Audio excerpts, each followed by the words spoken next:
and I've changed the regulations. Now, expatriates, non-Indonesians can be leading our SOEs.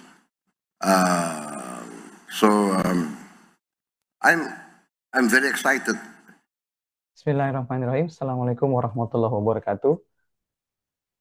Analisis komunikasi pemerintah kasus warga negara asing di BUMN. Komunikasi pemerintah dalam kebijakan WNA memimpin BUMN. Analisis Government Communication and Political Public Relation. Nama Rama Haryuda, mata kuliah Komunikasi Pemerintah dan Kelompok Masyarakat Sipil. Dosen Wahyutama Sos MSI PhD, tanggal 12 November 2025. Dibuat dalam rangka penyelesaian UTS. Kronologi isu dan munculnya kontroversi adalah pada saat Presiden Prabowo Subianto mengumumkan kebijakan WNA boleh menjadi pimpinan BUMN dalam dialog bersama Steve Forbes, Chairman dari Forbes Media, di Forbes Global CEO Conference tahun 2025. Acara ini berlangsung di Hotel St. Regis Jakarta pada Rabu 15 Oktober 2025 di hadapan sekitar 400 pemimpin perusahaan global. Berita ini dikutip dari setcap.go.id serta tribunnews.com. Lalu, tanggal 16 Oktober 2025, Badan Komunikasi Pemerintah menyatakan bahwa kebijakan ini tidak melanggar aturan, namun tidak dapat menunjukkan dasar hukum spesifik. Lihat Undang-Undang Nomor 16 Tahun 2025, Pasal 15A, Ayat 1 dan 3. Dapat dilihat di Kompas TV Nasional. Tanggal 17 dan 24 Oktober 2025, media nasional dan internasional seperti CNN, CNBC, BBC, Tribun News, Kompas, Antara, Berita Satu, Bloomberg memberitakan secara luas memicu perdebatan publik. Tanggapan para ahli dan pendapat publik. Yang bernada positif diantaranya adalah Steve Forbes, Chairman Forbes Media. Beliau menyatakan bahwa keterbukaan regulasi seperti yang Indonesia lakukan akan menarik lebih banyak investasi dan membawa BUMN menuju standar manajemen dunia. Sampaikan di Forbes Global CEO Conference 2025, Jakarta, Rabu 12 Oktober 2025. Rosan Roslani, selaku CEO dan Antara Indonesia, menyatakan kita benar-benar analisis bahwa ekspat yang kita bawa di BUMN itu memang bisa memberikan transfer of technology, knowledge, dan lebih membawa BUMN kita dengan standar internasional, dengan pengalaman yang lebih panjang. Antara News, 16 Oktober 2025.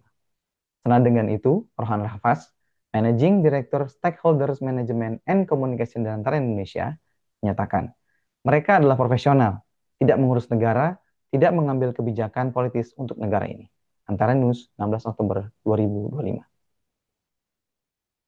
Sementara tanggapan para ahli dan pendapat publik yang bernada negatif diantaranya adalah disampaikan oleh Bima Yudhistira, Direktur dari Selios. Tidak ada dasar hukum yang jelas dalam UU BUMN untuk mengangkat WNA menjadi pimpinan perusahaan plat merah. Ini membuka ruang masalah tata kelola. Tribun News dan BBC News Indonesia. Heri Gunawan, pengamat BUMN, menyatakan, saya khawatir penunjukan WNA di jajaran direksi BUMN justru menimbulkan masalah baru. Ada risiko bias pengambilan keputusan, potensi benturan nilai budaya dan visi, serta lemahnya pengawasan. BUMN seharusnya mengutamakan talenta nasional. Business Talk, Kompas TV, 16 Oktober 2025. Nah, dengan itu, Praswat Nugraha, mantan penyidik senior KPK, mengatakan dalam konteks WNA yang masuk menjadi direksi, KPK tidak terlalu senang, sebab sulit untuk mentersangkakannya apabila di kemudian hari terjerat kasus. Dari pengalamannya, belum pernah KPK bisa mentersangkakan WNA. Sumber Business Talk, Kompas TV. Muhammad Saleh, peneliti dan litigasi dari strategi dari Selios, mempertanyakan konsistensi nasionalisme ekonomi Prabowo jika ia memperbolehkan WNA memimpin BUMN. Rumusan masalah dalam hal ini adalah 3. Bagaimana strategi komunikasi pemerintah dalam mensosialisasikan kebijakan WNA di BUMN kepada publik. Bagaimana pemerintah mengolah framing, media, dan opini publik terkait kebijakan kontroversial ini. Dan yang ketiga adalah apa tantangan komunikasi yang dihadapi pemerintah dalam membangun legitimasi dan kepercayaan publik terhadap kebijakan. Kerangka teori yang digunakan adalah yang pertama government communication. Bagaimana dikutip dari Channel and Sanders tahun 2012. Government communication is the role communication plays in the relationship between governing institution and society.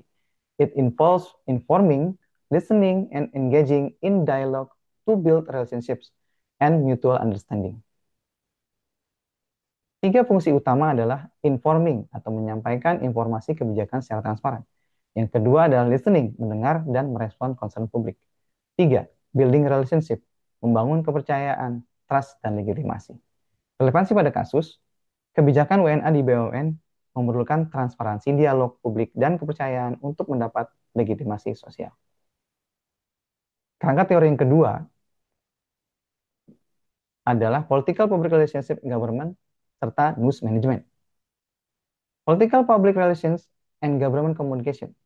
Bagaimana dikutip dari Sanders tahun 2011, political public relations involves the management process by which an organization or individual actors for political purpose through purposeful communication and action seeks to influence and establish, build, and maintain beneficial relationship with its publics. News, yang ketiga adalah news management function. News management is the strategic effort to influence the construction of and flow of news, controlling the agenda, framing issues, and managing media relationships. Arsenault et al. Tahun 2020. Relevansi pada kasus, pemerintah perlu mengelola framing profesionalisme versus kedaulatan, serta merespon kritik secara strategis untuk menjaga legitimasi. Analisis strategi komunikasi pemerintah. Pendekatan yang digunakan adalah justifikasi profesionalisme global. Narasi yang digunakan adalah meningkatkan standar internasional di BUMN, serta dijalankan dengan argumen efisiensi dan transfer knowledge. Dua adalah legalitas administratif. Tidak melanggar aturan yang ada, tidak larangan eksplisit dalam UU BUMN, dan seterusnya. Yang ketiga, komunikasinya berbentuk top-down. Pengumuman langsung dari pejabat paling tinggi, yaitu Presiden Prabowo. Namun, menimbulkan minimnya konsultasi publik sebelumnya. Analisis framing media dan manajemen isu. Dua frame dominan di media. Frame yang pertama adalah profesionalisme dan keterbukaan. Ini untuk argumen yang pro. Dua yang dikatakan adalah standar global untuk BUMN berkelas dunia. Lalu media internasional juga ini sinyal positif, ekonomi terbuka.